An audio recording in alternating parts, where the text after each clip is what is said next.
contest, you better believe it. Our officials tonight, Clarence Armstrong, Jamel Spearman, and John St. Clair. It's the cream unis for the Liberty Flames and the Road Purples for the Furman Paladins, and we are underway. 0 in cream. Colin Porter, the point guard, controls the opening tip.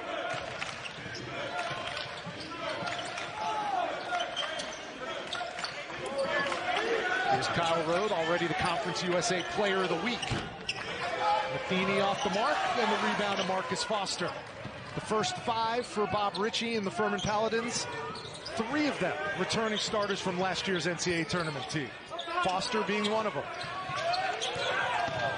Here's Ben Vanderwall getting his first start of the year. Off the mark, Kyle Rode clears. Wasn't a surprise to see Marcus Foster. He's very good at going on the block and posting up smaller guards. Here's Rode. 22 in cream. Liberty methodical in their offense. 10 on the shot clock. Here's Van Zandt off the mark. And it's chased down by Garrett Heen, another one of those returning starters from last year's club. Around the back and in! Dipsy-do, Marcus Foster. As promised, one of the better games of the day. Behind the back and then with the kiss off of the window. How about the body control through the contact and still had the eyes focused on the rim? What a finish here early by Mr. Foster. Foster completes the three-point play to open the scoring. His 5th year at Furman. Somewhat of a unicorn. You don't see a lot of 5th-year guys with one uniform. No, not in this day and age. Inside, Zach Cleveland almost has a chance to answer with a three-point play of his own. Instead, he'll go to the line and shoot 2.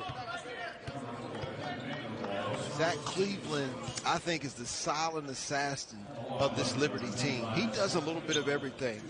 When the game is on the line, he has the ability to get by his defender. It seems like regardless of who he is, he's more athletic than he gets credit for, and he's extremely versatile, whether that's back to the basket, knocking down shots from the perimeter, and has an outstanding motor. Liberty found themselves in the NIT last year after losing a heartbreaker in their conference tournament final. But Zach Cleveland had 12 boards in a win against Villanova in that NIT. He just does whatever he needs to do to help his team win, and he's got a pretty good sense. You know, we talk about J.P. Pegues. We'll talk about a lot of different players that are quality on these two teams, but I think Cleveland is probably the most underrated player out here today.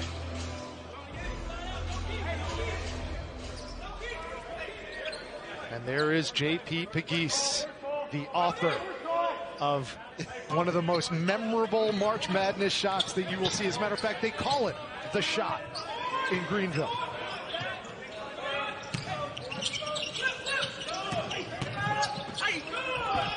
Pegues off the mark there, cleared by Porter. It's easy to say this is kind of like a whoa versus go type of a game. Right. But it's funny talking to Richie McKay, the head coach for Liberty. He says we never talk about tempo at our program. Well, because he believes, as Tony Bennett believes, is that they simply play the game the right way. And I feel like they do as well. They take what the defense gives them. Heen, another rebound. And Pegues pushes it up the right side. Top of the key, Garrett Heen. Off to the right, and it's cleared by Kyle Rode. But you see the difference, right? Flames just taking their time, running their offense, making sure that they get a good shot. Cleveland absorbs the contact and gets the foul. Zach Cleveland aggressive to start. He's the guy, underrated. There's Bob Ritchie, one of the youngest head coaches in Division I basketball, just 40 years young, but he is like Mr. Palmetto State. He wasn't born in South Carolina, but he was raised in Florence, South Carolina. He really cut his teeth coaching at Charleston Southern, and ever since then, he's been part of this Furman program. Well, we talked about him taking his team to the NCAA tournament, first time since 1980. Finalist for both 2023 Coach of the Year and Skip Prosser Man of the Year award. He has just done an outstanding job since coming to Furman. And the whole family made the 3.5-hour trip.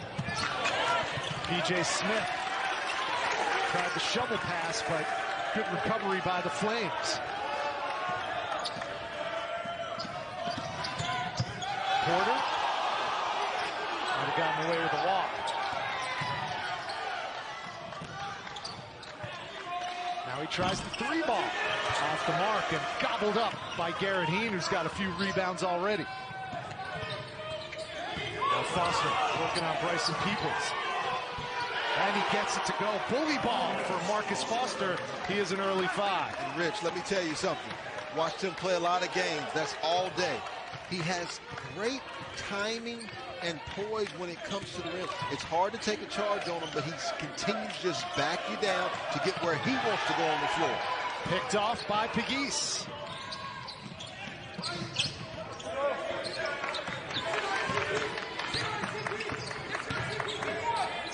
Here's Pegues, 2 feet in the paint. And they call a traveling violation on J.P. Pegues. There's Richie McKay. Runs that pack line defense just like Tony Bennett runs at Virginia. He was an associate head coach there for a couple of years in between his first stint and his current stint as the Liberty head coach. Well, whenever you see his name attached to Liberty, you know you're playing a quality team.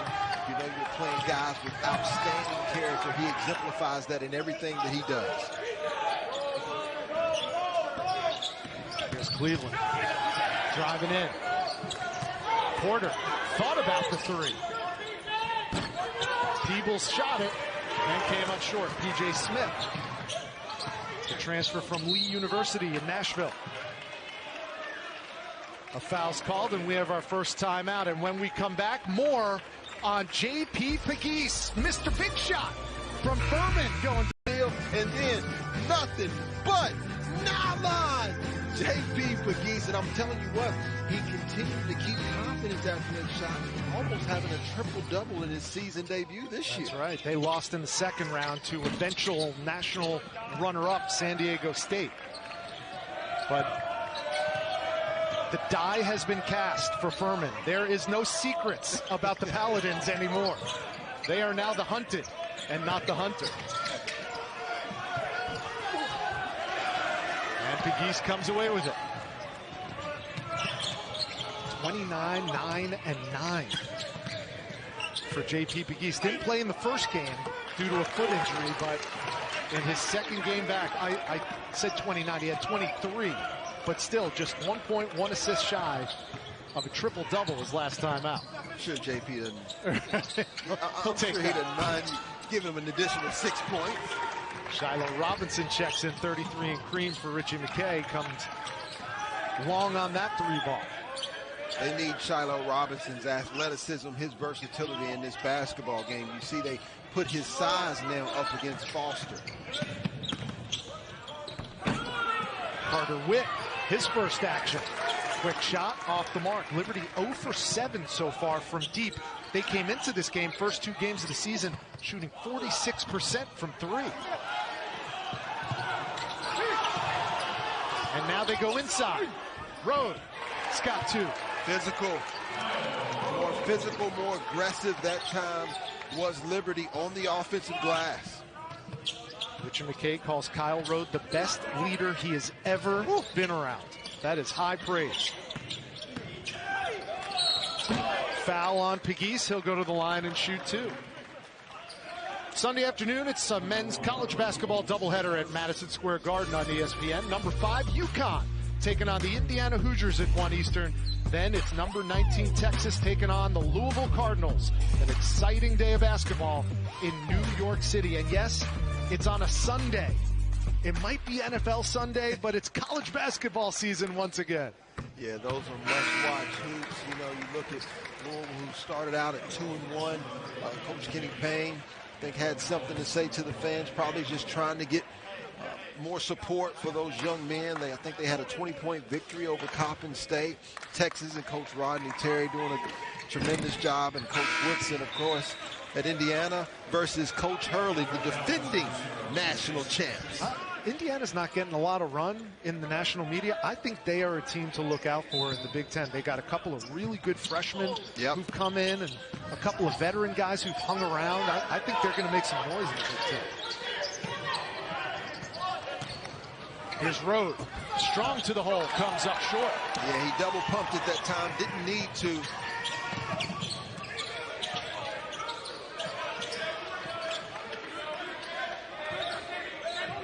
Smith. Youngsters on the floor now for Bob Ritchie. One of them is Cooper Bowser. Love this young guy. Cooper Bowser, I think one of the more underrated recruits in all of college basketball. You will see this young man will end up being a pro before he leaves Furman. Played at vaunted Sunrise Christian right near Wichita, Kansas. Came out of that program. Bob Ritchie said to his assistants, I don't want to go into the portal for a big man. Find me the best high school big man you can. And Cooper Bowser answered the bell. Well, I think he has outstanding mobility, good hands, has a nice touch, and not all big guys have that. Matter of fact, you either usually have it or you don't. He also has a high basketball IQ, which is a necessity to play with Furman and Coach Bob Ritchie. And you're right. He passes the eye test. He looks like an NBA potential player.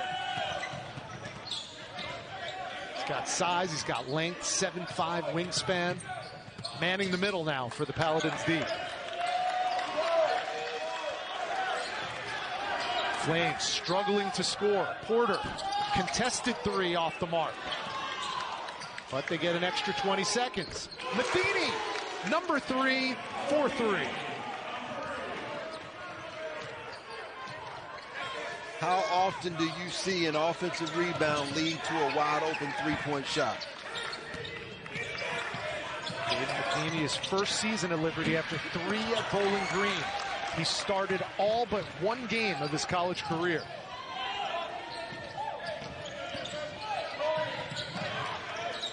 Now Yates, wide open. Got it! Smooth stroke from Xander Yates, whose dad John played at Liberty in the late 80s, early 90s. Yeah, and that's what we're accustomed to seeing more from Liberty. They spread you, they penetrate you, and then they knock it down from the perimeter. Now Vanderwall has an answer at the other end. The sophomore out of Elmhurst, Illinois, Ben Vanderwall's first bucket. This is already starting to feel like exactly the game we expected. Nice pass, Robinson from Matheny. Yeah, Shiloh Robinson with a great cut off of the basketball. Here's Davis Molnar, another youngster, 12 in purple. Nice bounce pass. Vanderwall to Bowser, and Bowser gets fouled. Liberty just continuing to apply the pressure offensively. A nice job of on the map last season, and now you could see that Bob Ritchie has built a program where they don't rebuild, they just reload. Yeah, great stuff, partner. And you know, you think about when you're trying to build a program and establish a culture, Coach Bob Ritchie has built his in the way that he wants to, right? The way he recruits, he realizes that the transfer portal and the NIL is part of college basketball, but he has made it a priority to recruit guys that want to play and stay at Furman. And I think that's the decision that college basketball coaches are having to make all across America is, how do I want my program to be? Do I want to have NIL be a huge part of it because it is such a huge deal? Do I want different guys every single year? Coach Bob Ritchie has made his decision, and it's working out well. He is extremely firm in his stance that Furman is a destination, not just a stopover for a lot of college basketball players. There goes that man. Yeah, Zach Cleveland, his first field goal of the game. He's got 4. And that jumper's pure by Marcus Foster. Foster an early 8 to lead all scorers. Last year, Foster averaged over 10 points and 5 rebounds. Shot 36% from 3. I think all of those numbers go up this season. Take another look at Marcus Foster in action. Yeah, you know, he's a 6'4", 200-pound red shirt senior out of Atlanta, Georgia. And when I see the city of Atlanta, Georgia, beside the name, I look at young people differently because the level of basketball competition in that city, in that state, has just continued to move in an upward trajectory. And a lot of guys come out of there that can play, but because the pot is so big with recruits and players, they often get overlooked. There he is with the ball, 5 in purple. Guarded by the coach's son, Gabriel McKay, 21 in green. That one short by Smith.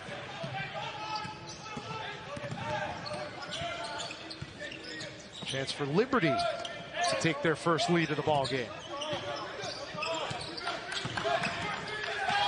Stolen away by J.P. Pegues. Calls his own number. In and out. Rebound, Cleveland. Liberty decides to slow it down a little bit, run their offense. Liberty gets in trouble when they try to do too much one-on-one. But if they are playing collectively as a unit, they are difficult to guard. Here's Rose. Threw it away. Furman's defense has been impressive so far. And a nice feed from Pegues to Heave. Big fella. Way to run the floor. You know what that's called? Chemistry. Two dudes who have played together for a few years now. Wow. Underrated in college basketball now, Rich. Amen. Yeah, you're right, though. Furman's doing a nice job of disrupting the offense by getting in the passing lanes and being pesky, but not this trip. G for 3. That's Gabriel McKay with a triple. And it's interesting talking to Richie McKay about coaching his son. His son Luke is a video coordinator on the team too. So it's a family affair at Liberty. Yep. He said, you know, it's interesting. Usually coaches say your son has to be the worst player on the team or the best player on the team. Gabriel is neither of those, but they seem to have made it work in Lynchburg. Yeah, when asked him what it was like to coach his own son, his response was very simple. He said, I'm having the best time of my life. It's so enjoyable for him, the time that they're getting to spend together. And, you know, that's what makes college basketball, these relationships. And, you know, you think about him having a grandson as well. You know, he's actually in a situation to where he is just enjoying life, and he's doing it while winning basketball games. Liberty preseason #1 in Conference USA, their first year in that league. Look at Kyle Rowe kissing it off the glass for an and-one opportunity. Well, not a surprise. You think about Kyle Rowe. He's a guy that went 5 of 9 from long distance against Charlotte, but he has the ability to put it on the floor and take you off of the bounce as well. When he gets those shoulders going north and south, he can be tough to deal with his big body and size. This Liberty program has been nothing but a winner, especially in the last 5-year window. Talk about a franchise or a program that's won 133 games the last 5+ seasons. Only Gonzaga, Houston, and Kansas have more in that time. Yeah, outstanding. 5 points for Kyle Rowe, and it's a 3-point Liberty lead.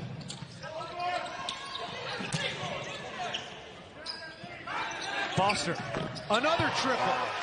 Bob Ritchie said he was obsessed with improving his three-point shot this summer. We're seeing the dividends. You know, Cleveland and Rowe really did a nice job switching. They didn't give him a lot of space, but it was just enough for Foster. Cleveland. 7:54 to go. Game tied at 20. We take a timeout from the Myrtle Beach Invitational. Marcus, I'm filleting the competition. Foster. Contour. He's a pickleball player. He's a tennis player. And now he can add a new title to his name. Grandpa. Just became a grandfather a few months ago when Luke and his wife gave birth to Anthony Joseph back in July. AJ, as they call him. Congratulations to Luke and Caitlin on the birth of their first child. Yeah, you can see him smiling from ear to ear. And, you know, when you mention that it's a family affair, there's something different, right? When you think about coaches across the country, you mentioned Creighton in our earlier game, him having a chance to coach his son, and he was in a situation where his son was the best player on the team. But Coach McKay, it is tough to balance that when your son is not the best player, but I think Coach McKay is built for this situation. Keene was whistled for that foul. That's his second, so he'll have to go to the bench, and Bowser comes back on for Furman after Matheny cans the first of 2 free throws. Yeah, Caden Matheny, a 4-year letter winner for head coach Joe Smittle at University High School, where he's a 3-year captain. Actually, the 2020 Bill Evans Award. He actually won that as the best prep player in the state of West Virginia. You know, you think about all the players that come from across the country. That's one thing Liberty does. They recruit winners, and they recruit guys with high basketball IQs. Right now, Liberty has a 2-point lead on Furman. That was Marcus good. Foster went to work on Shiloh Robinson and drew the foul. You like guys that keep you off balance. And that time, Marcus Foster once again had a bag of tricks for the opponent, in this case being Liberty, because he has a nice job of either jump stopping with 2 feet or making sure that he keeps that pivot foot alive, which allows him the versatility to go in different directions. So Furman is now known as an offensively innovative program. Yep. They were 11th in the country last year in scoring, 81 points a game. What makes their offense go? Well, it's funny, you talk about what makes their offense go. Their defensive efficiency is off the charts this year, right? I think they were 2 in KenPom in defensive efficiency. And their offense always starts with their defense. And so the better they continue to defend, it allows them to get up and actually manufacture points before the defense sets up. Both of these coaches effusively praising their opponents. Yep. And when we talked to Richie McKay about Furman, he said they're just so creative. You never know what you're going to get on any given possession from Bob Ritchie. Well, and right now he goes to a 1-3-1 to try to throw Liberty off, and it looks like he has right now with just under 10 seconds left to go. This is part of what happened and forced the upset in the NCAA tournament against Virginia. Yep. Actually used it in their Southern Conference run as well in the tournament last year, Rich. Yeah, before that, the shot, that was a curse word in Greenville. When Chattanooga beat them on a buzzer beater in the SoCon championship game, preventing Furman from going to the NCAA tournament. That was 2 years ago. Redemption times 1,000,000 last year. Yeah, and let's keep our eye on the matchup between J.P. Pegues and Joseph Vincent. You know, Vincent is an incredible defender for Liberty, and I think he's done a really good job on Pegues thus far in the basketball game as he takes the seat.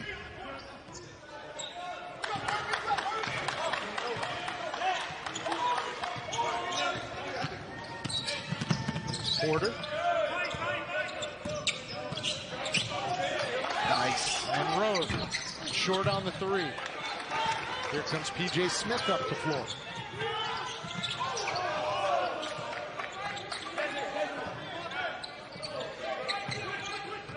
Furman's been one and done a lot courtesy of this stingy Liberty defense. No second chance points for the Paladins so far. 10 on the shot clock. There he goes again. Foster, no. And a foul on the floor. A good defensive stand by Liberty again, and yet the foul bailed him out. Yeah, give credit. Ben Vanderwall did a nice job of attacking the basket, and if you had to say that there was an Achilles heel that I could foresee for Liberty, the offensive glass would be a challenge that I see from them because, you know, they're undersized on the perimeter. At times, you look at Colin Porter, he's only 5'9", right? Peebles, 6'2". Sometimes they have challenges. First free throw good for Ben Vanderwall. Here's our featured lineup for this weekend. Tomorrow, an NBA doubleheader on ESPN. Kings Spurs followed by Suns Jazz. Then you start your Saturday with College Game Day at James Madison at 9 Eastern. And later that night, Formula One races under the lights in Vegas. And then it's Monday Night Football, a Super Bowl rematch. Eagles and Chiefs. Who you got in that one, Fish? Well, I'm taking the Eagles, man. I think, you know, they've done a nice job thus far. I think they're going to win their division. And right now, you just look at we talk about IQs in basketball all the time. How about the IQ of Jalen Hurts just continuing to improve as a football player? Went from Alabama to Oklahoma and just continues to get better. Yeah. Two teams that look every bit like Super Bowl contenders, although there's a bunch of Dallas Cowboys who are watching us right now on ESPN Plus, and they're taking issue with you saying that the Eagles are going to win the NFC East.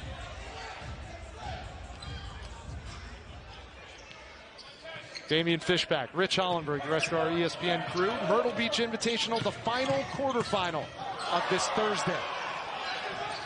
Wichita State awaits the winner of this game in the second semifinal tomorrow. Nice jumper on the baseline by Colin Porter. He's in the scoring column. Yeah, 8 points and a couple assists and 2 boards in 36 minutes of action versus Charlotte. And an answer by P.J. Smith, 2 zeros, matching jump shots.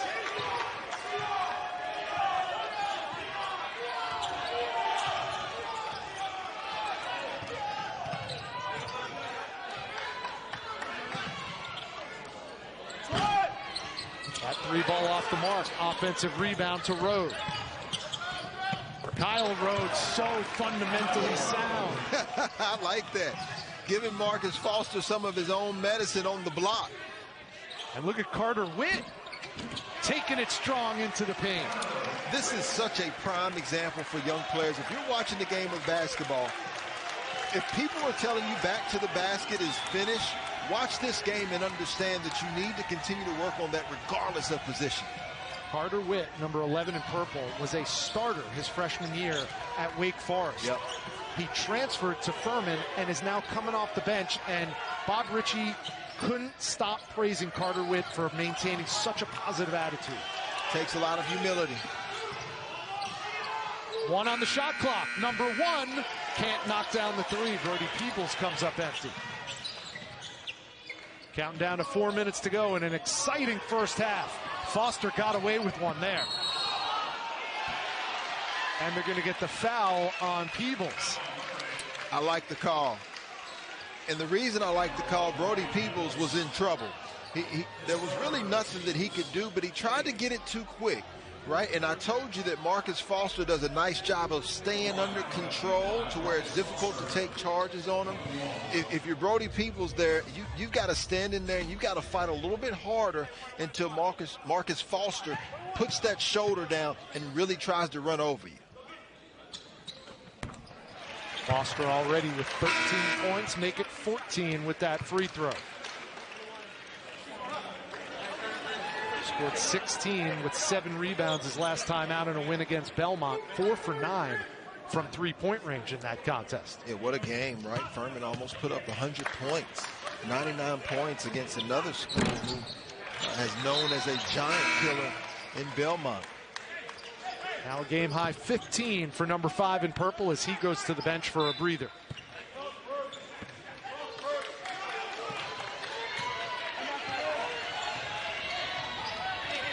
Four starters on the floor for Richard McKay, plus Shiloh Robinson, the veteran.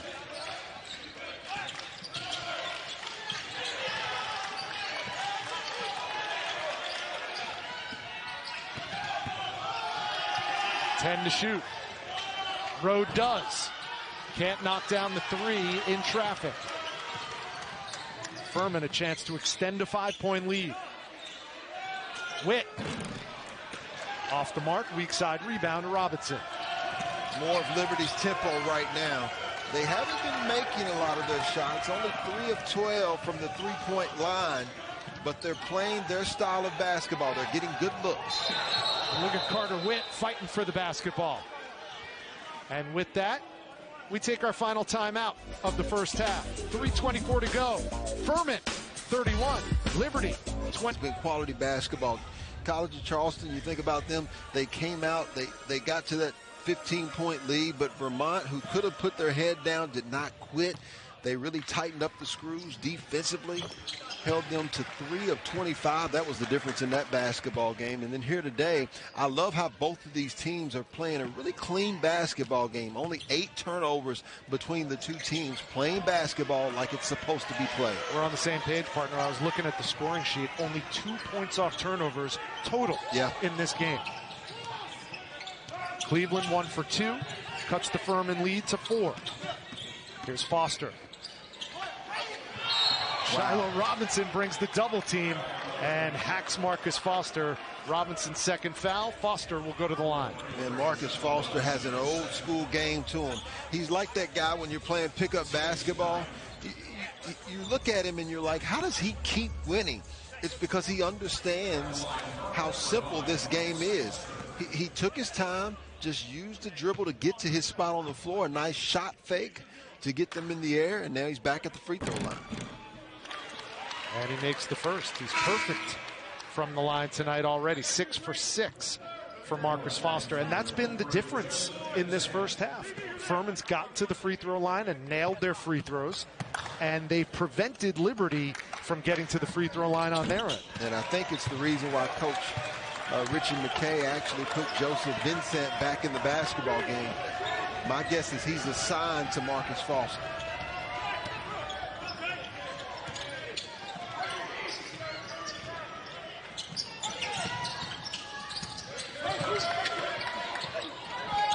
Nice little tipsy-do from Brody Peebles. His first 2 of the game, coming off a 13-point effort against Charlotte.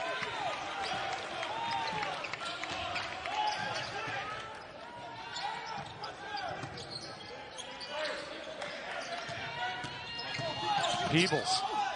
Moxie! You said it right there. Moxie, swagger, just true confidence glaring through. And you can see why he's been their leader scorer in the first 2 games with 16.5 points. Back-to-back buckets by One and Cream. Brody Peebles have brought the Flames to within 2, coming up on 2 minutes to go. Nice little spin turn shot, but Pegues off the mark. Yeah, there's a lid on the rim for him today. Only 2 points for J.P. Pegues, and those come at the free throw line. Foster whistled for the foul. Well, Brody Peebles, 6'2", 175-pound junior, showing you how to use the footwork and the rim and protection. And then how about the nice fadeaway with the touch, going to the rim this time. Love the way that both he and Porter move the basketball. They work collectively as a unit. They have good chemistry and cohesion. I love when that basketball pops from side to side, and Liberty really does a nice job on the offensive end. Now Kyle Rode, top returning scorer on this Liberty team. He's got 8 tonight. Well, it'll be known as Liberty's first ever Conference USA Men's Basketball Player of the Week, right? First year in this conference. It seems to not matter, though, for Liberty. And you got Coach Richie McKay and Liberty. You know you're going to have quality basketball there to compete to win championships. This is their 3rd conference in the last 6 years, and all they keep doing is winning conference championships. Witt for 3, short. Loose ball. Van Zandt on the floor, but the purple team's got it back. The Paladins have it. Nice hustle.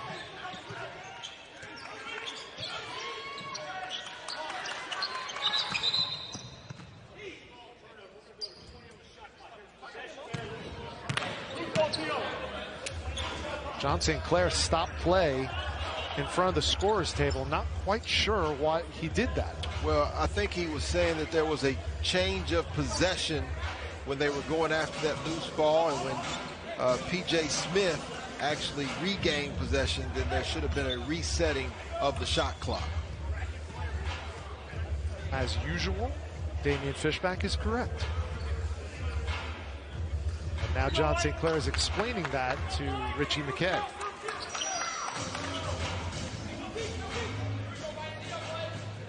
Tied at 33. This is the 6th time this game has been tied already. I have a feeling this one's going to be played in a really tight window the whole second half. Down to the wire. Here's Heen, top of the key.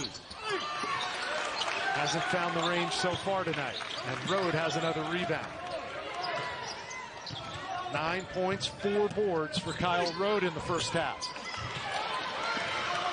Now P.J. Smith wants to push. Transition 3. Off the mark from Pegues. That lid is still on the rim for #1 in purple. Well, they're doing a good job, and this is a prime example of what happens when you're at the top of the scouting report of your opponents and the competition level continues to go up. 7th meeting all time between these two mid-major powerhouses. Furman leads at 5-1, but it's the first time they've played each other since 2016, so a little bit different for Liberty.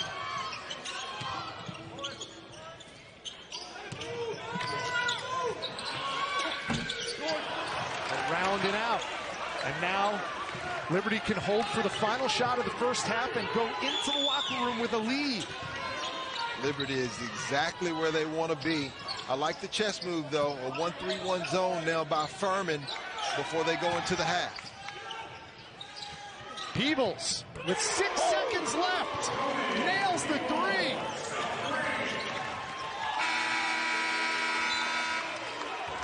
3. Liberty Bibberty.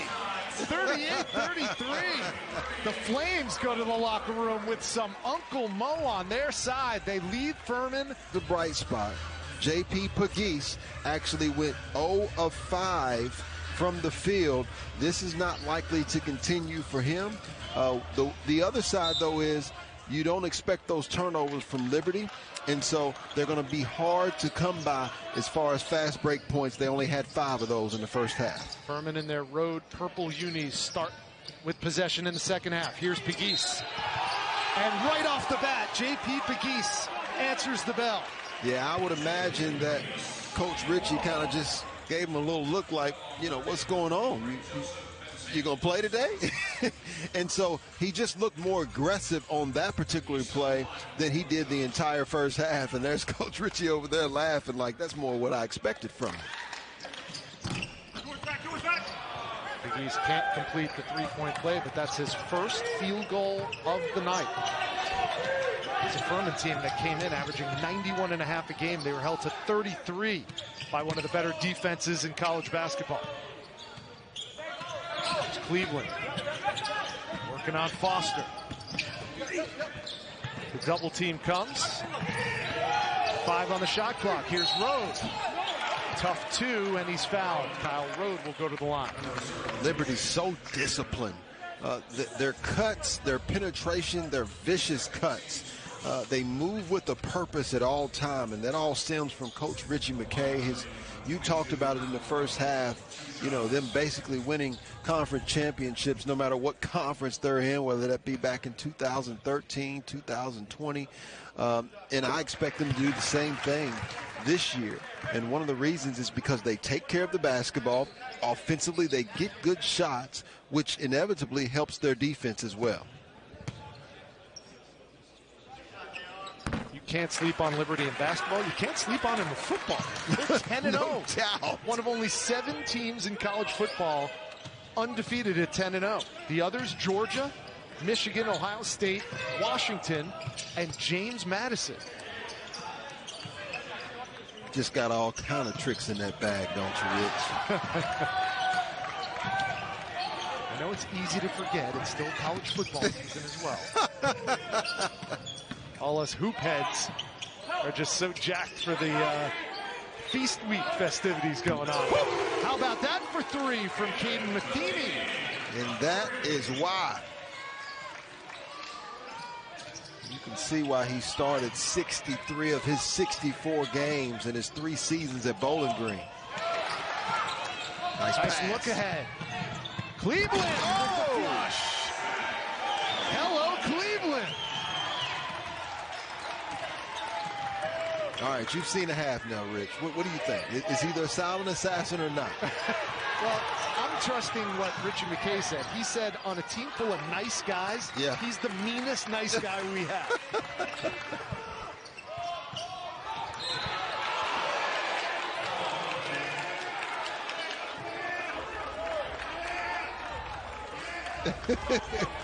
Well, you see Caden Matheny doing a nice job of being poised under pressure, getting exactly where he wanted to be. 2020-2021 MAC all-freshman team. And then how about Cleveland getting out on the break? And that nice mean guy shows you what a flush is supposed to look like. Off the curl, no good from Foster. If you go back to that 11-0 run to end the first half, Liberty is in the midst of an 18-2 spurt on the Furman Paladins. They've extended the largest lead of the game. It's 10 now. Road off the window. Beautiful. He's got 13. Pegues strong to the hole, and he'll go back to the free throw line. You know, when you think about the offense of Liberty, see, Kyle rolled that time. He caught it on the run. That's all designated exactly the way Coach Richie McKay wants it, right? He gives himself an advantage with his foot speed and using his basketball IQ.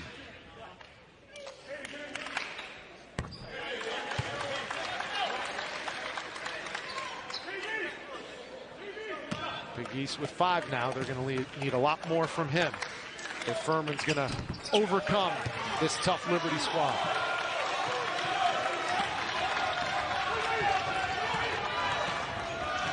And very similar to Coach Tony Bennett's teams at Virginia, you do not want to get behind against a Liberty team. Zach Cleveland has just been relentless in his aggression toward the basket tonight. Well, I truly believe he's their silent assassin. You got to think about it. You know, Cleveland has a build and a body at 6'7", 215 pounds that is extremely mobile and versatile. There's not really anything that he can't do on the floor. And so when you're playing against him, you got to decide, do I want to try to match up somebody who's bigger, that they can use their size and length, or somebody smaller that can keep up with his foot speed? That's the challenge that each and every team that faces Liberty is going to have. Cleveland, just a sophomore out of Bloomington, Illinois. Had 7 points and 7 rebounds in the ASUN title game that they heartbreakingly lost to Kennesaw State. That prevented them from going to the NCAA tournament, but they've been there before, and they have designs on getting back there. Yeah. And Coach Richie, Bob Richie, put in Cooper Bowser, I think, to go with that length and size to try to match up with both Cleveland and Rhodes.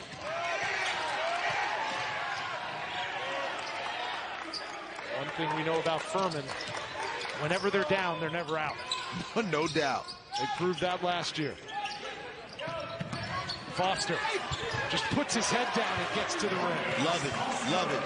You know, I'm not sure if it was Rhodes or Cleveland that was hollering at Foster, and he didn't respond to that. He simply handed off the ball. He showed poise, but then he continued to attack offensively. Cleveland! Oh, he had a clear path, but it was knocked out of his hands in a foul call. He was going for it, wasn't he? I love the competition early in November. It is getting feisty on the floor between the Paladins and the Flames. Well, it's funny because we talk about seeding, right? We talk about last 4 in, first 4 out. This game is just as important as that game in March. And there's a lot of people that believe, you know, the committee should continue to look at the last 10 games. And I want the best team to be playing in March Madness as well. But I love the fact that the committee looks at the entire body of work over a complete season, because it emphasizes the value of these games in November. I think you notice that, at least I do, this season. There's been a bunch of really good matchups early on in the season. coaches know they can't schedule cupcakes anymore. Yep. They can't just have bye games fill up their non-conference schedule. You need to schedule tough opponents, and these two teams are no strangers to doing that. Sure.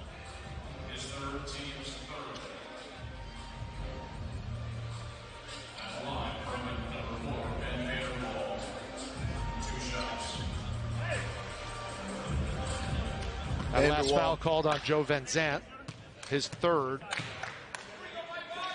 3 other Liberty Flames have 2 fouls. Something to keep an eye on. Yep. And Vanderwall, he's 6'7", 210 pounds out of Illinois.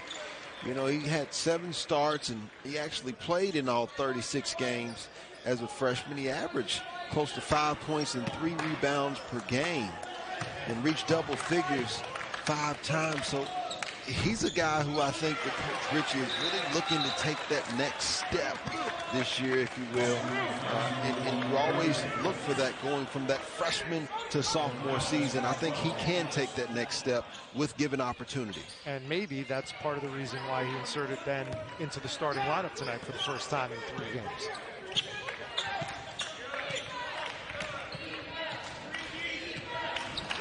Porter working on Pegues.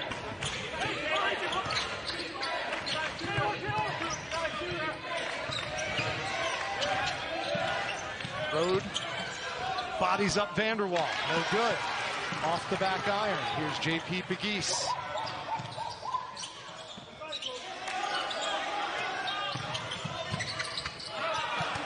Bowser lost it. Yeah, Bowser was going to attack the offensive glass. And an offensive foul called on Liberty. Yeah, that's where the game has changed. We used to call that working the U, right? That's where you move your feet as an offensive player trying to get position. The problem was, you know, there was too much of the arms being out, which is the reason why the foul was called on that particular play. If you're Shiloh Robinson that time, you got to move your body more than you move your arms. Furman down 8, but no need to sweat when you have guys like number 5, Marcus Foster. He's already got 21. This is a Furman team that was top 20 in the nation last year in 3-point field goals made per game. They made just under 10 a game last year. They might not need to make that many tonight.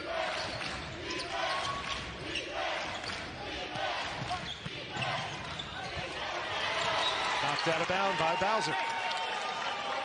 And we have our first media timeout of the second half. It's a 2-possession ball game.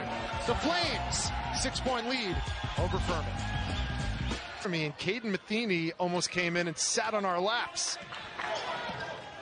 Well, the good news for you is we still got one monitor left right here to our right. That's right. Keep your head up and on a swivel. Keep your head on a swivel. Let's take a look at how bad I looked. Here it is, right into your living room and my kitchen. Well, I had pretty good anticipation skills. I knew that he was pausing. He wasn't going to sell out for that basketball, so that's why I didn't get. Now, if I saw him you would have saw some movement coming pretty quick. You would have taken the hit. That's a teammate.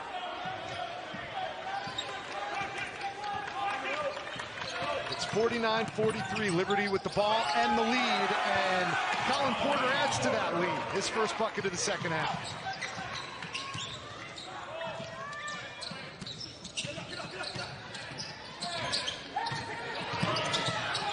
Here's Foster working on the smaller Matheny. Wraps it around to Bowser. Double teamed and foul. Got to be strong with the basketball if you're Furman right now.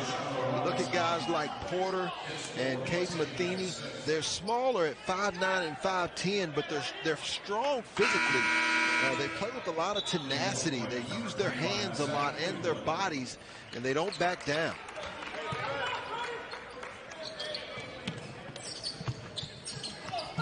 Again, Liberty known for that pack line defense that Tony Bennett and Virginia popularized. Give everybody an idea of what that actually means. What is a pack line defense? Well, what they really do is a good job of just keeping the basketball out of the paint area. And speaking of pack line, this is a pack of Liberty players that I think run into one another. And I think, unfortunately for Furman, they get called for the, no? Yeah, I think it was. Looked like they ran into each other. And Coach Bob Ritchie gets a technical foul because he saw that. Wow. And he was upset, and I think he's got a right to be upset. I really do.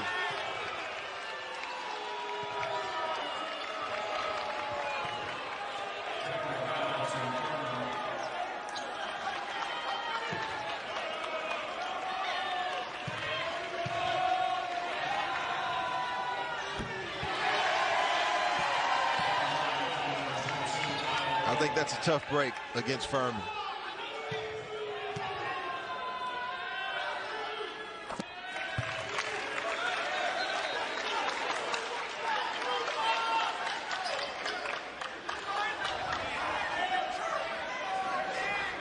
Davis Molinar was certainly going after the basketball, but he didn't make an impact on that play to where he forced Liberty. They just ran into one another, and that's what Coach Bob Ritchie is complaining about.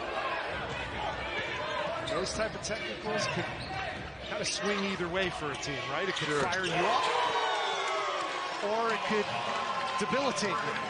And another three by Liberty. This lead has been pushed to a dozen now after that Colin Porter trip. But Pegues answers with a triple of his own. Yeah, I think these two teams were fired up anyway, but I also think that that technical foul is going to take this game to another level.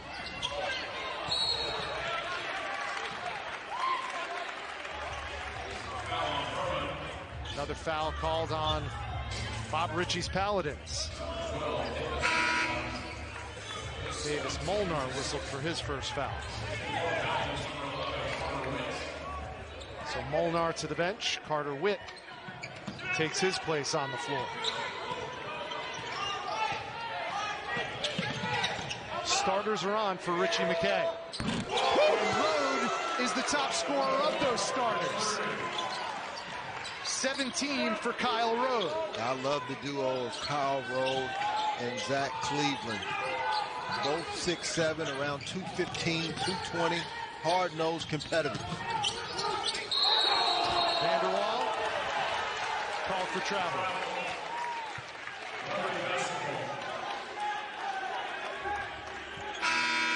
You know, we talked about that duo. They are pretty interchangeable. Kyle Rode, I would say, is probably the better shooter. Cleveland a little bit better of putting it on the floor, but they both can do a whole lot to hurt your team if you're preparing for it. It's one of those things, I mean this in the most complimentary way possible. You look at this team and you're watching them play and you're saying, how do they have 60 points? It doesn't seem to compute, but everyone contributes any way they're needed to. Well, one of the reasons is because they don't turn the basketball over. They're solid on the defensive end. They make you work every trip. And that tends to make you, because of the reputation, as Coach Richie McKay talked about, them slowing it down, it makes teams want to try to speed them up, which actually plays to their advantage. Given what we've spoken about already, and there's still a ton of time left, over 12 minutes to go. But what do you need to see from Furman that tells you they can get back into and win this game? They've got to get hot on this defensive end. Right now, you can see their concern is offensively. You know, we want to score, we want to manufacture points, which is great.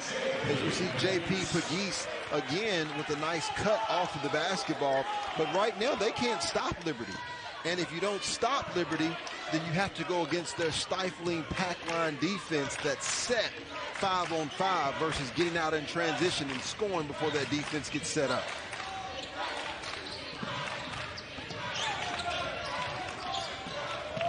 Matheny.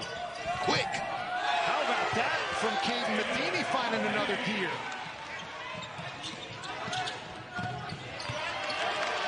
And a takeaway by the Flames D. And Coach Richie McKay put his hands out as to slow it down, right? So when you talk about this team slowing it down, they just take what the defense gives them. And here they realize they've got a 14-point lead. They want to take what they want. Matheny can't get it again. Foster takes it in strong, comes up empty. And Matheny chases it down. I don't think anybody who knows these two programs could have seen this score at this point in the game. There's a 5-point Liberty lead at the break. They've extended it to 14 and now make it 17. Caden Matheny from near half court. Playing a little bit short-handed. Alex Williams, who is the number 3 scorer on this team, has been sidelined with a broken finger. The 6'5" sophomore forced to sit there, although he looks great in the suit. Yeah. He'd much rather be in the purple and white of the Paladins, and they're missing him tonight. Yeah, and he would make a huge impact on this game. He is a guy who actually, I think, would be similar to Marcus Foster, going in and trying to dominate in the post, continuing to try to use his athleticism. And Rich, you almost got taken out talking about that football, huh? You know, I was so engrossed in what you were saying that I was not paying attention to what was right in front of me. And Caden Matheny almost came in and sat on our laps. Well, the good news for you is we still got one monitor left right here to our right. That's right. Keep your head up and on a swivel. Keep your head on a swivel. Let's take a look at how bad I looked. Here it is, right into your living room and my kitchen. Well, I had pretty good anticipation skills. I knew that he was pausing. He wasn't going to sell out for that basketball, so that's why I didn't get. Now, if I saw him you would have saw some movement coming pretty quick. You would have taken the hit. That's a teammate.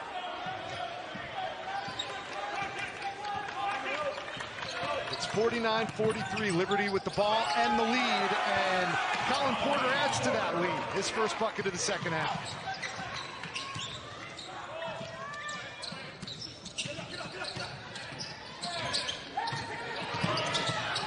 Here's Foster working on the smaller Matheny. Wraps it around to Bowser. Double teamed and foul.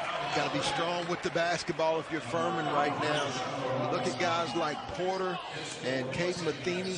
They're smaller at 5'9" and 5'10", but they're strong physically. They play with a lot of tenacity. They use their hands a lot and their bodies, and they don't back down.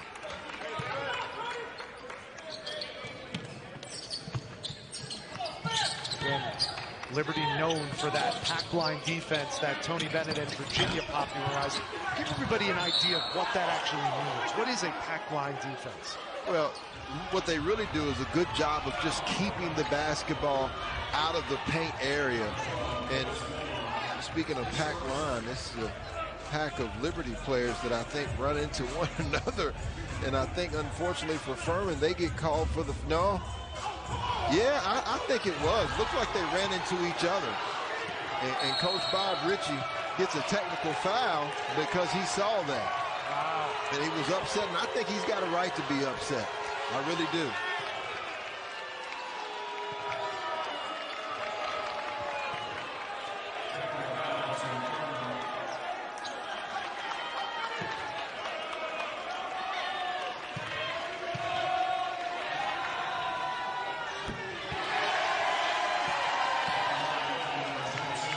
I think that's a tough break against Furman.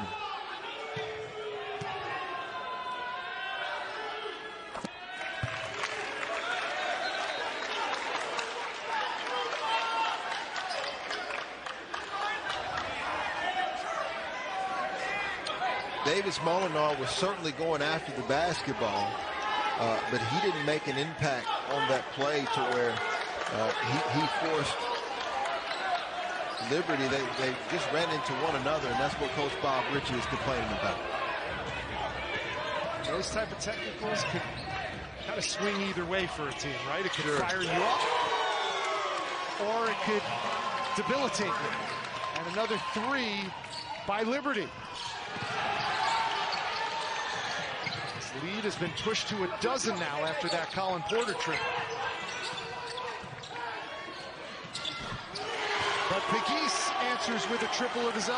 Yeah, I think these two teams were fired up anyway, but I also think that that technical foul is going to take this game to another level.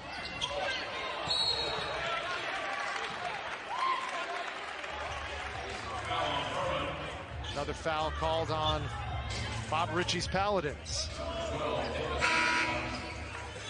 Davis Molnar whistled for his first foul. So Molnar to the bench. Carter Witt takes his place on the floor. Starters are on for Richie McKay. And Rode is the top scorer of those starters. 17 for Kyle Rode. I love the duo of Kyle Rode and Zach Cleveland. Both 6'7", around 215, 220, hard-nosed competitors. Vanderwall called for travel.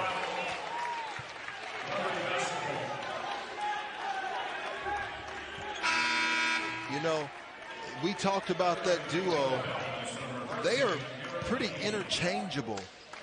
Kyle Rode, I would say, is probably the better shooter. Cleveland a little bit better of putting it on the floor, but they both can do a whole lot to hurt your team if you're preparing for them.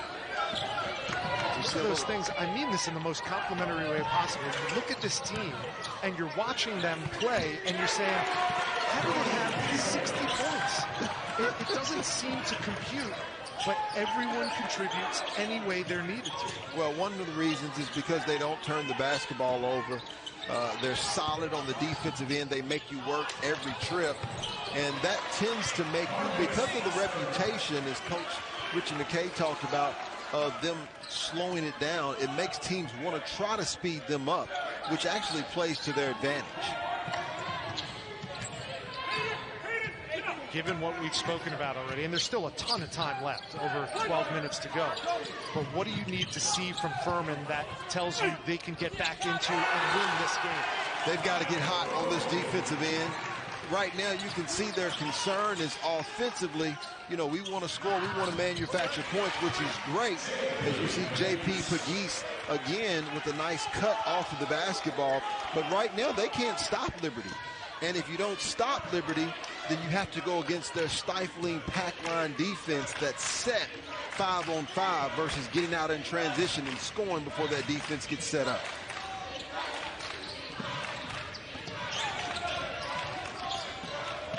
Matheny. Quick. How about that from Caden Matheny, finding another gear.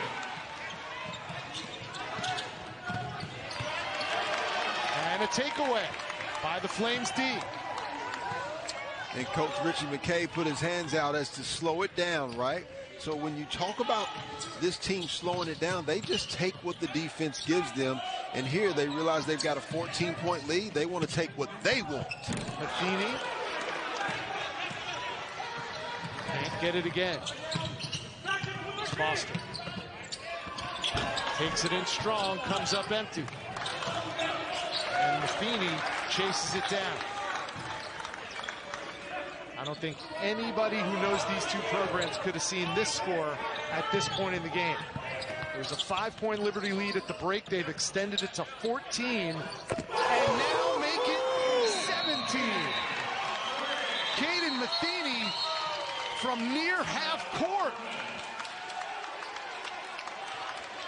Morgan think he's going to make excellent strides this year. 7'2", about 260 pounds, but he's mobile with it. He has the ability to get up and down the floor. He has good hands, nice touch around the rim.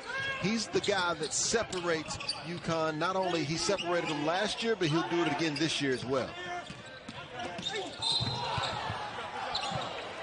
And Colin Porter is down. Not only gets called for the foul, but insult to injury, he took one right in the chops. We'll step aside. Some toughness by getting back in this basketball game. And, you know, Liberty's always had quality teams, but this has got to be one of the more physical teams that I've seen from Liberty.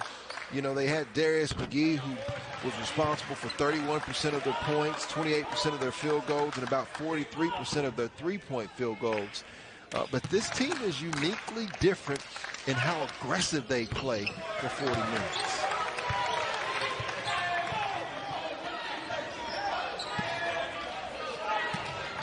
And we see the switch to the 1-3-1. It's helped Furman win so many basketball games. I think the timing's right on time.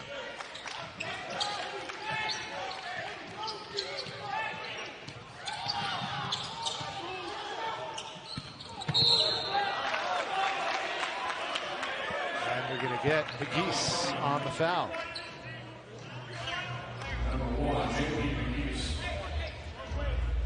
The challenge that Furman's going to have with the 1-3-1 against Liberty is they have very good ball handlers, and so a 1-3-1 is certainly going to help you more if you've only got, let's say, 2 or 3 guys that handle the basketball. They're so interchangeable at all 5 positions. They can spread you out, and they can really all shoot it from behind the three-point line, and so they can space you out as well as penetrate the gaps, which makes them a hard team to use the 1-3-1 against. And you see Marcus Foster on the sideline upset with this deficit that they currently have. Xander Yates got both free throws there. He has 5 on the game. We talk about the transfer portal, and usually the smaller schools like Furman and Liberty lose some of their best players to major programs, high major programs. You can make the opposite case as well. Xander Yates spent 2 years at Creighton and decided to change course, and Richie McKay was certainly happy to take him. The Creighton transfer, his dad played at Liberty from 89 to 91, and he just felt like he wanted to be part of this program, part of this culture, and now he's a contributing factor to Liberty in their first year in Conference USA, trying to repeat as conference champions, albeit in a different conference. Sure. Matheny changed gears, got it swatted. P.J. Smith. And the clock has stopped running, if only momentarily, and I'm not sure if a foul was called. I was looking up at the clock itself, but we might have a clock issue to work out as well.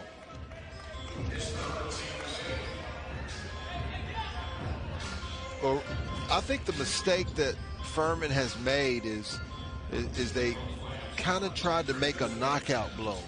You know, I felt like they tried to speed Liberty up.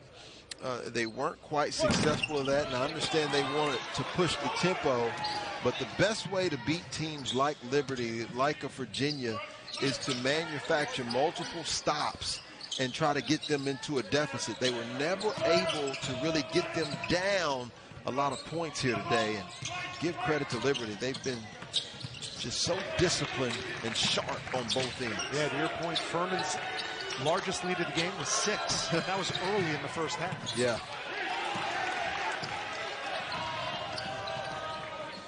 I really like this Liberty team. They're gritty.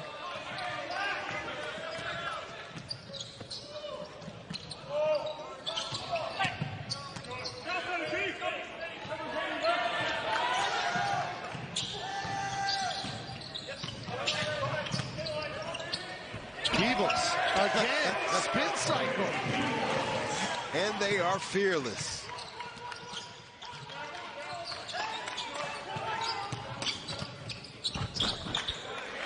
Nice. J.P. Pegues starting to pick it up now. Listen, there's an eternity of basketball left in this game. With 9 minutes left to go, 17-point deficit, nothing that Furman can't overcome, but they've got to get some stops.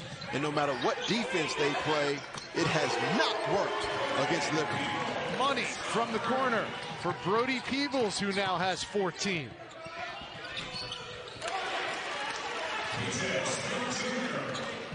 That one good by P.J. Smith. And offense, I know they're known for their defense. Offense has not been a problem for Liberty. No. 74 points with 8.5 to go. They have 1, 2, 3, almost 4 players in double figures. So balanced scoring, another check mark for Richie McKay's Flames. Peebles again. Buckets. You know, there's a lot of young players that want to get more minutes. Everybody wants to win. But this is a prime example. If you cannot stop the basketball, and Liberty has shown, whether it's been Brody Peoples, whether it's been Caden Matheny, Colin Porter, they have shown that they can get by their defender. And if you can't stop the basketball, then you can't stop the other team from scoring, because they continuously put your defense at a disadvantage and in closeouts. Brody Peoples came in leading this Flames team in scoring with 16.5 a game. He's on that number right now, 16, looking to make it 17 and complete a three-point play. He doesn't do it, but still, remarkably, Liberty is up 20 on the Furman Paladins. Two teams preseason #1 in their respective conferences. Furman in the SoCon, Liberty in Conference USA. And they get out of that 1-3-1 zone now and decide to go man-to-man, and I think that's exactly what they need to do. The Geese has come alive in the second half. 17 of his 19 in the second stanza, but it's too little too late right now. Ball on the floor. Here's Foster. McGee step back, 3. Can't get it that time. Another rebound for Cleveland. But he rushed that one, right? And that's what happens when a team like Liberty, who takes care of the basketball, they get you down. You want to have a 16, 17-point basket. That's not going to happen.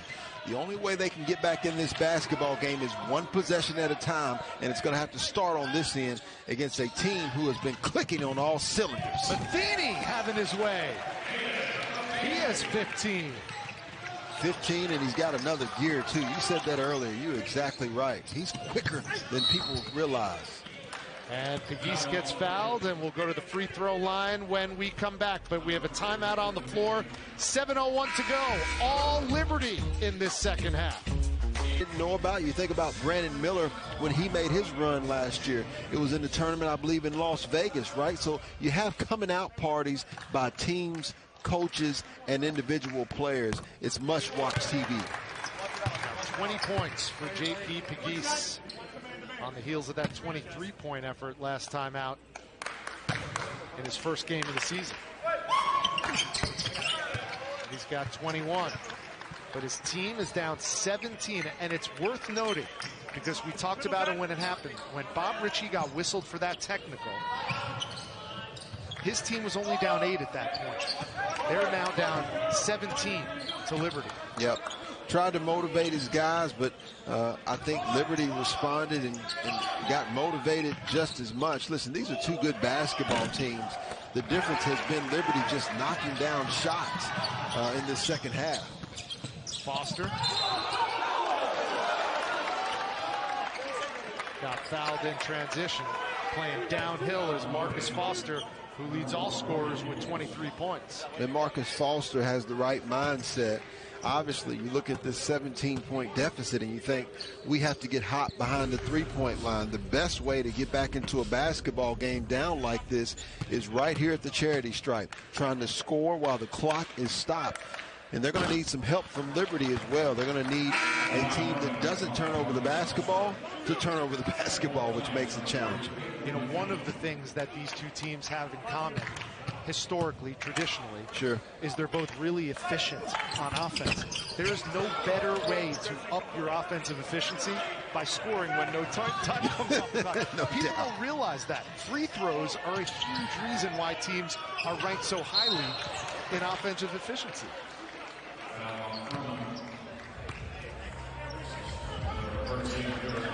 And in the free throw department tonight, Furman's 20 for 27, and Liberty's 15 for 22. Yeah.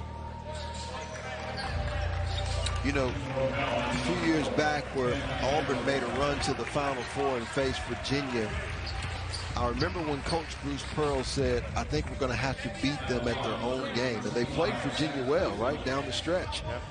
And when I watched this game, and obviously Tony Bennett, Richie McKay, two different people, but similar styles, right? Both extremely successful. I think Furman was in a situation where they tried to force Liberty to play at an up-tempo style, right? Bob Ritchie talked to us about that yesterday, and it just hasn't worked out because it's very hard to speed a team like Liberty up. Yeah. Richie McKay was part of that Tony Bennett staff from 2009 to 2011 as the associate head coach in the Wahoos. Tough two by Marcus Foster. Whale of a ball game from Foster. Yeah.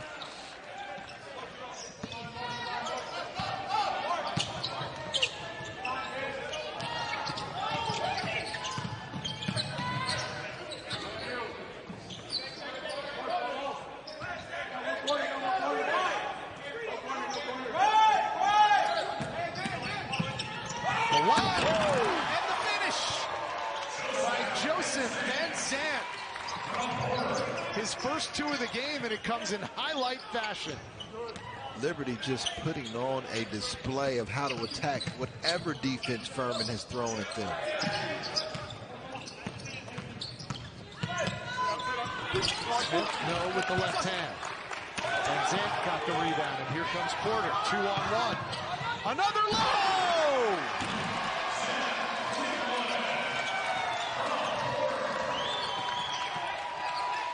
And now Zach Cleveland joins the crew in double-digit scoring.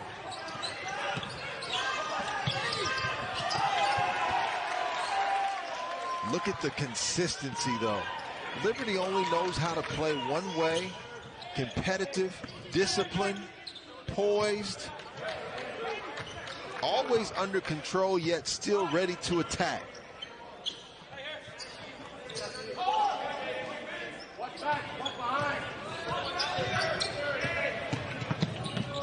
Nice bounce pass. Another pretty finish by Liberty. Flames just having fun right now. Woo. All smiles. Colin Porter has himself 8 dimes. Matheny's second assist was a gorgeous one. All Liberty. Let's take a look at the last 3 possessions. You talk about fun. Well, you know, anytime you have a zone, you always have to watch the backside of the zone, right? Joseph Vincent on the previous play. And now you've got Cleveland showing some athleticism as well. Man, I think the chemistry on this team is at such a high level. And it doesn't matter, you know, 1 through 5 or maybe 1 through 8 or 9. All of Liberty's players seem to play with a sense of connectivity, and that all stems from Coach Richie McKay. Well, listen, 3-time ASUN Player of the Year, Darius McGee, graduated. You can make the case that he has been the most important Liberty Flame in their basketball program's history. Sure. And yet, you look at this bench, and you look at who we've seen tonight, and a lot of the key cogs on that team last year that was so successful and came within a point or two of making another NCAA tournament are back. Yeah. And they're on a mission. Kyle Rode. He's one of them. Colin Porter, a sophomore. He was on this squad last year. Shiloh Robinson, he and Kyle Rode, the only players on this Liberty program, on this roster this year, that have tasted an NCAA tournament. That was back in 2021. Rode goes behind the back. And you're almost surprised he didn't nail the three. Got to the point where you expect it to go in.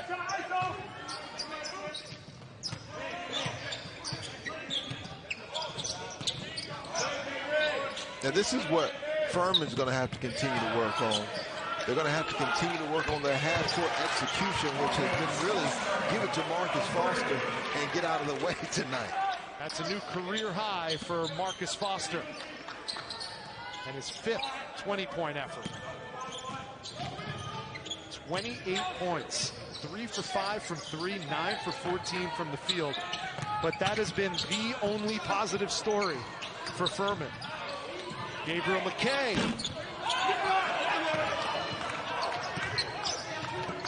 A Second half absolutely dominated by Liberty at both ends of the floor.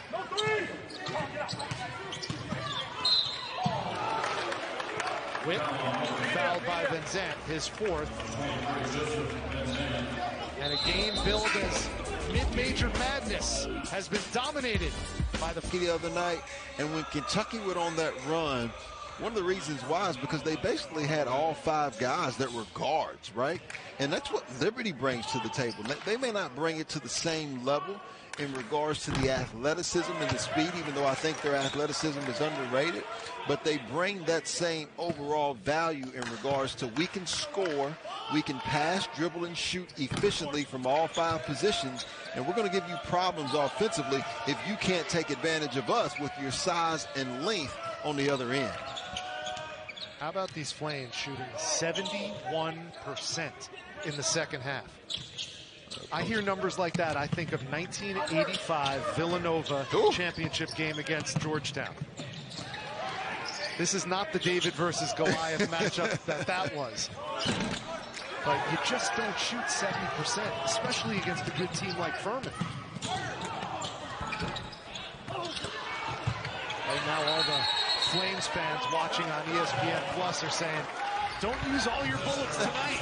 Save some for the Shockers tomorrow night. Well, speaking of the Shockers, something that I'm shocked about is the dominance of the bench. We talked to Coach Ritchie about his bench yesterday, and give credit to Liberty. Their bench has came in and been dominant, plus 23 points tonight.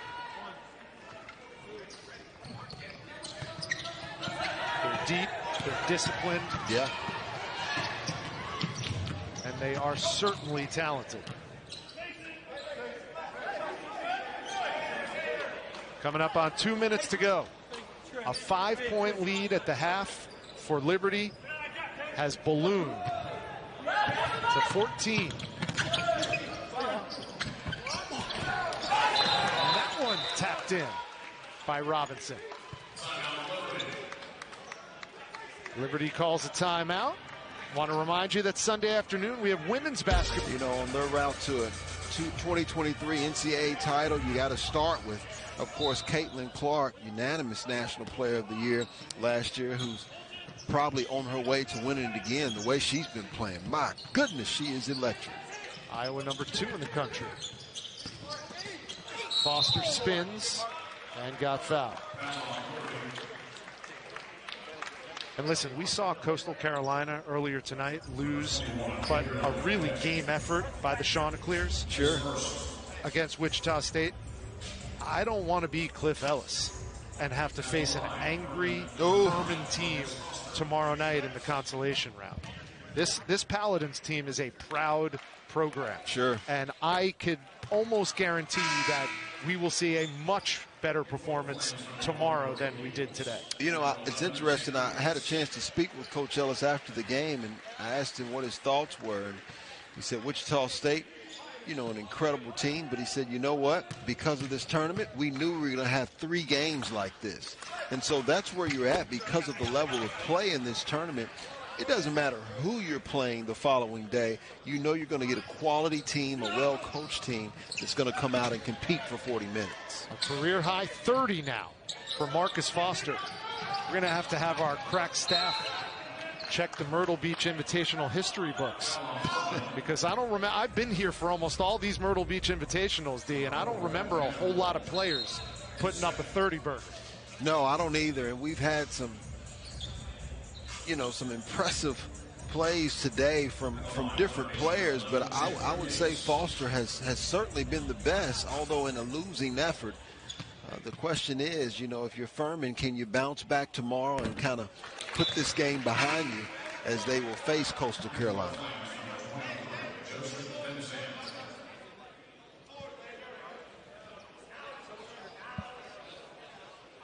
We mentioned Alex Williams being out for Furman earlier. He certainly would have made an impact today. No doubt. He's a guy that's 6'5", 235. He's actually pretty similar. You see him right there in his nice gray suit. He's actually fairly similar to Foster in his ability to be interchangeable both inside and out, and and probably even more athletic. Witt hangs and hits. Well, one thing that Bob Ritchie did tell us, that in the absence of Alex Williams, it gives some other Paladins the opportunity to get some burn, get some court time. And Carter Witt is going to be one of those guys who will benefit from that. What a cerebral team, Liberty, today. I mean, they have had ample opportunity to panic, to turn the basketball over. Only 7 turnovers, and Bob Ritchie and Furman's thrown a 1-3-1, a 2-3, full court press, man-to-man. They've thrown the kitchen sink at them, and no matter what defense they've been playing, Liberty has continued to maintain their composure.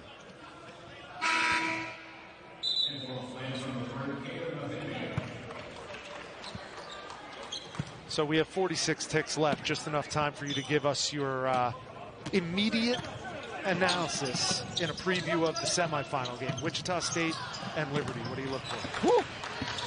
Well, you know, we talked about tempo in this basketball game, but I think it's going to boil down to the paint.